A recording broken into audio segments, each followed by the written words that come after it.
Subscribe to our YouTube channel and press the bell icon to get the latest updates. नमस्कार दोस्तों, आज के इस वीडियो कॉलम में आपका स्वागत है और आज हम बात करेंगे मे डे के बारे में, यानी कि 1 मई के बारे में। नेशनल लेबर डे इस दिन मनाया जाता है, लेकिन अब एक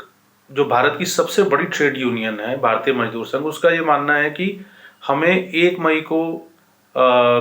लेबर डे नहीं मनाना चाहिए। हमारे को अगर भारत का लेबर डे मनाना है, भारत का अगर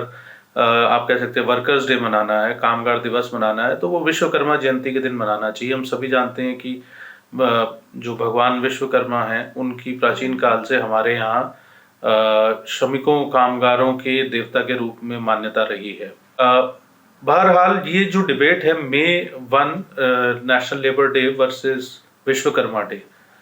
तो ये डिबेट असल में एक बड़ी डिबेट से उपजी है और वो डिबेट है दो विचारधाराओं का आपस में एक कह सकते हैं द्वंद्व, एक संघर्ष। ये संघर्ष हमें ट्रेड यूनियन मूवमेंट के अंदर देखने को मिला। 1950 के दशक तक वामपंथियों का बड़ा प्रभुत्व था इस पूरी मूवमेंट पर। उन्होंने मार्क्स के जो सिद्धांत थे उनको लागू करते हुए मजदूर बनाम मालिक इस तरीके की एक पॉलिसी अडॉप्ट करते हुए एक कन्फ्रंटेशनिस्ट अप्रोच रखी, जिसके कारण हम सभी जानते हैं कि 1950, 60, 70 के दशक में कई बड़े बड़े उद्योग धंधे बंद भी हुए और एक किस्म से ट्रेड यूनियनिज्म जो है वो एक जिसको आप कहते हैं कि उसको ये माना जाने लगा था कि वो एंटी इंडस्ट्री एक एक्टिविटी है। 1955 में भारतीय मजदूर संघ की स्थापना हुई। इसकी स्थापना राष्ट्रीय स्वयंसेवक संघ के एक प्रचारक श्री दत्तोपंत ठेंगड़ी जी ने की। दत्तोपंत ठेंगड़ी जो है उन्होंने भारतीय किसान संघ, स्वदेशी जागरण मंच ऐसे कई संगठनों की स्थापना की और वो एक आइडियोलॉजिकल स्टॉलवर्ट माने जाते हैं संघ परिवार में। इस संगठन को स्थापित करने के पीछे उद्देश्य ये था कि ये जो कन्फ्रंटेशनिस्ट अप्रोच है, ये जो टकराव की अप्रोच है, इसको दूर किया जाए और इसकी जगह एक समन्वय और सबको साथ लेकर चलने की अप्रोच विकसित की जाए, ताकि राष्ट्र का निर्माण हो सके, औद्योगिक गतिविधियां भी ठीक से चल सकें, जो मजदूर हैं उनको भी उनका उचित जो है मेहनताना मिल सके और जो राष्ट्रीय प्रगति के लिए जो भी निर्माण कार्य होने हैं वो हो सके। शुरुआत में बीएमएस को अपना काम करने में कोई आसानी नहीं हुई, क्योंकि जैसे मैंने बताया कि उस समय कांग्रेस के समर्थन वाली इंटक और लेफ्ट के समर्थन से C2, एटक ऐसी कई संस्थान थे, जो ऐसे कई संगठन थे जो इस पूरे ट्रेड यूनियन उस पर हावी थे। लेकिन दत्तोपंत ठेंगड़ी काफी कुशल संगठनकर्ता माने जाते थे और उन्होंने धीरे धीरे पहले असंगठित क्षेत्र में काम करना शुरू किया। तो 1967 में यानी स्थापना के लगभग 12 वर्ष बाद बीएमएस का एक पहला ऑल इंडिया कॉन्फ्रेंस हुआ, जिसमें तब तक बीएमएस ने अपनी मेंबरशिप 2,46,000 के आसपास कर ली थी। ये एक टर्निंग पॉइंट आप कह सकते हैं बीएमएस के लिए भी और भारत की ट्रेड यूनियन मूवमेंट के लिए, क्योंकि उसके बाद बीएमएस ने वापस मुड़कर नहीं देखा और 1984 आते आते वह देश की दूसरी सबसे बड़ी ट्रेड यूनियन मूवमेंट बन गई और उसके उस समय करीबन 12 से 13 लाख के आसपास कम से कम सदस्य थे और जल्दी ही लगभग एक दशक के अंदर वह देश की सबसे बड़ी ट्रेड यूनियन मूवमेंट बन गई। एक बड़ा कारण जो बीएमएस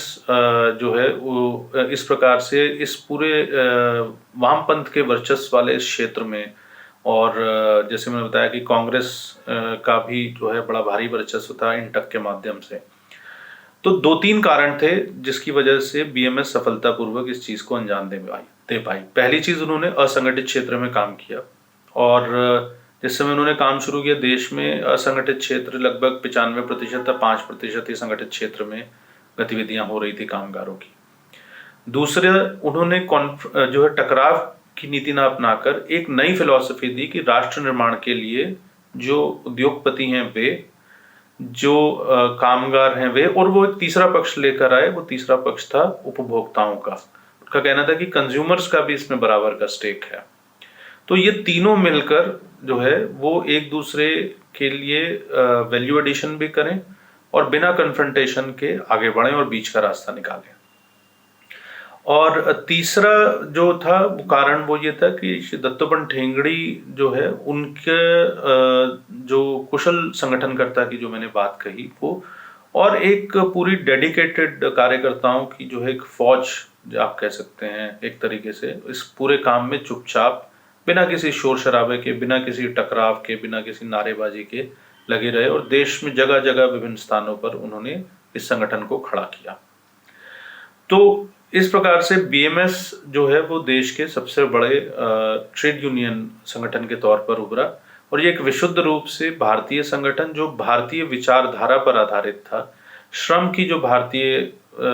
विचारधारा है, श्रम के संबंध में जो भारतीय सांस्कृतिक परंपराओं में अवधारणाएं हैं, उनको लेकर उन्होंने अपना सफर तय किया और अभी भी बड़ी तेजी से विस्तार कर रहे हैं। एक जो गलत फहमी या एक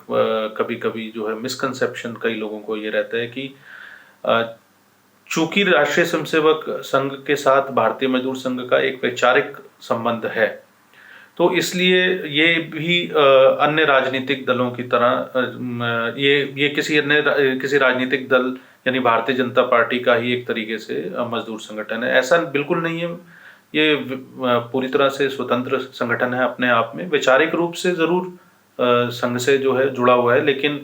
हमने पिछले कुछ समय में कई बार देखा है कि भाजपा की सरकार रहते हुए भी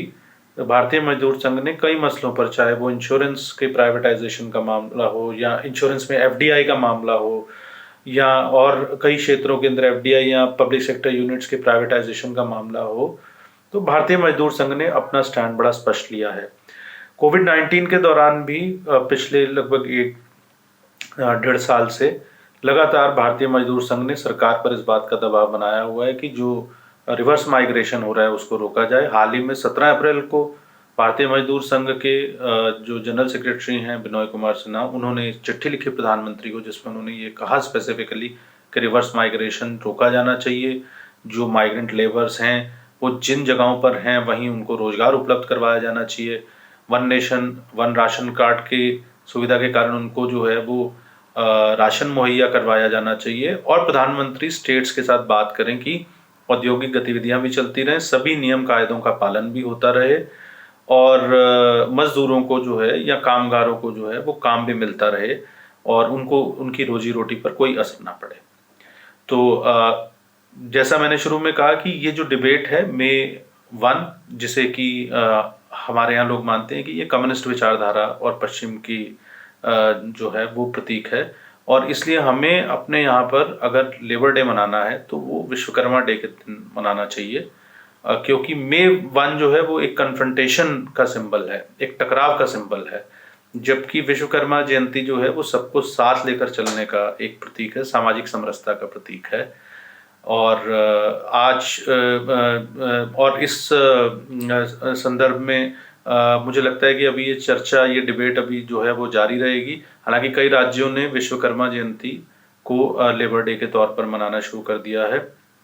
कुल मिलाकर आज के इस वीडियो कॉलम में इतना ही और आपके फीडबैक का मुझे इंतज़ार रहेगा। जल्दी मिलेंगे अगले वीडियो कॉलम में एक नए विषय के साथ। धन्यवाद।